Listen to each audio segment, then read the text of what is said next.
districts. Central Texas's House District 136 is one of them. The district encompasses Cedar Park, North Austin, Leander, and part of Round Rock. Republican incumbent Representative Tony Dale is facing Democrat John Busey and Libertarian Zach Parks.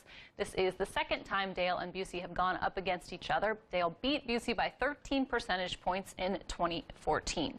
And here to discuss his campaign further is Representative Dale. Thanks for being on the program. Thanks for having me. Good to see you. As just mentioned, you beat Busey by 13 points in 2014. Then Clinton beats Trump in 2016 in your district. With those numbers, with today's political climate, how concerned are you about this race? Well, you know, back in 2016, Hillary Clinton did win the district, but I think it's important to note that there were 11 Republicans that were running district-wide, and the only one that lost was Donald Trump. And in fact, I beat Hillary Clinton by 4,300 votes, and I beat Donald Trump by 6,500. You usually have a drop-off from the president down to races like mine, but people came back to vote for me. I think they know that I've been working hard for the community, and counting on that kind of support again. Your opponent is the former chair of the Williamson County Democratic Party. He has been working to get some name recognition, basically since the last election from you guys the last time around. Concerned about kind of what he's done and trying to make some inroads there. Well, I think he's done what he's been doing since he moved to the county in 2014, is trying to organize other liberals in the county and oppose the kind of policies I support. I'm for lower taxes. He's for higher taxes. I was for the Sanctuary City bill. He was opposed to that bill. So there's clear differences between he and I. With the district, with things that have been changing, over the course of the time that you've been in office, what have you seen? What are the biggest issues if reelected? What would you push for? Well, I think people are very concerned about property taxes. It's a suburban area, so there's lots of homeowners there. And, I voted last session to try and cap property taxes at 4%, or you'd get a vote of the voters to approve or reject that tax increase, because I'm sensitive to it as a homeowner myself. So that's a big issue. I think transportation is also a big issue. We only have 2 highways in the district. They're both toll roads. And I've been fighting some of the incompetence I've seen on the toll roads, and working to get non-tolled access roads adjacent to toll roads in the district. So that's a big thing that I really want to work on this next session. We obviously, as mentioned at the beginning of this segment, just the 10 possible flippable districts. Have you been hearing that a lot? Just, not only yours, but there are a couple of other Central Texas House races that are being targeted here. What have you guys done, or have you guys kind of all come together to try and fight back against this?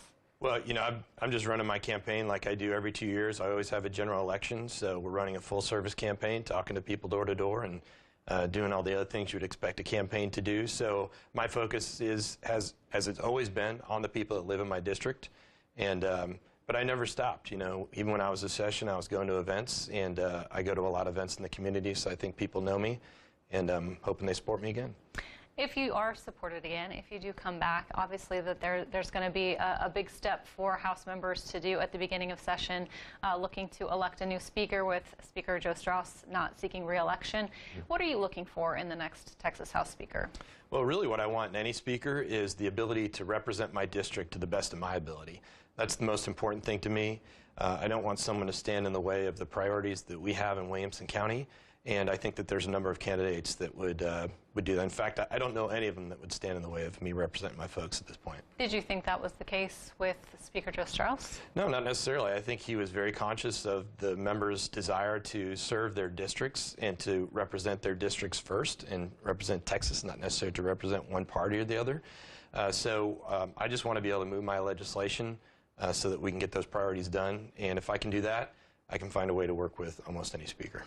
Crystal ball, we'll see what happens on election night and how everything turns out. But just obviously we saw a lot of divide between the House and Senate last time around. Again, if you are reelected, how do you see those relationships playing out, especially with a new speaker? Well, I think it's critically important. When I was in my first session, I was just trying to learn what to do. But in my second session, I realized I had to have better relations with the Senate. So I think there's actually very strong relations between senators and members of the House. We know that there were times where there was conflict between the Speaker and the Lieutenant Governor and the Governor. That is detrimental to our progress. There's no question about that. So I'm hopeful whoever is the next Speaker will find a way to bridge those gaps, because we do need to work together on some of those issues. But the good news is we're not like Washington, D.C. We get a lot of stuff done.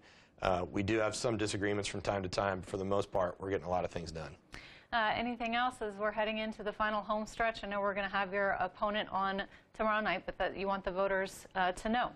Well, yeah, I just want them to know that I've not changed in the sense that I'm for lower taxes and I'm for law and order and making sure that we're protecting victims of sexual assault. I've done a lot of work to protect children online and stop inappropriate student-teacher relationships, so I'm going to continue to do that work for the people in the House. Yeah, I mean, I will ask you because you mentioned that legislation you're looking to file again if reelected with regards to that to kind of take some of those steps further with the online child sexual assault and different bills like that you filed. Right. Well, last session we passed a bill about inappropriate student-teacher relationships and ended up passing the strongest law in the country to go after folks that do that and make sure these crimes are reported.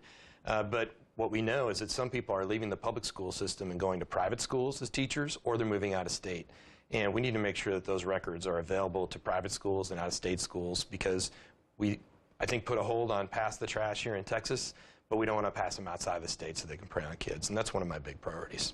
I know we talked a lot about it last session, and we will continue to follow it. We'll continue to follow the race, and we'll see what happens on election night. Representative Dale, thanks so much. Thank you. Appreciate your